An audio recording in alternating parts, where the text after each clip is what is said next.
আমার এখন পুজো দেওয়া হয়ে গেছে, খুব সুন্দরভাবে আমি পুজো দিতে পেরেছি।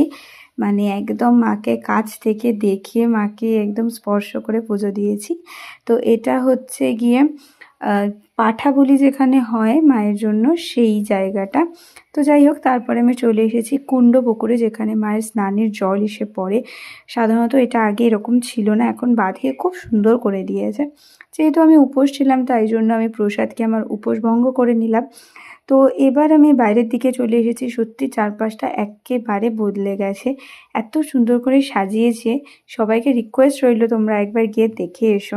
পুজো দেওয়ার পর আমি চলে এসেছি এই কচুরির দোকানটাতে। এখানে একদম সম্পূর্ণ নিরামিষভাবে ডাল পুরি, আলুর দম আর ঘুগনি বিক্রি হচ্ছিল। খুব টেস্টি ছিল। আমি যদি আবার যাই তো আমি এখান থেকেই খাবো। সত্যিই দারুণ ছিল খেতে।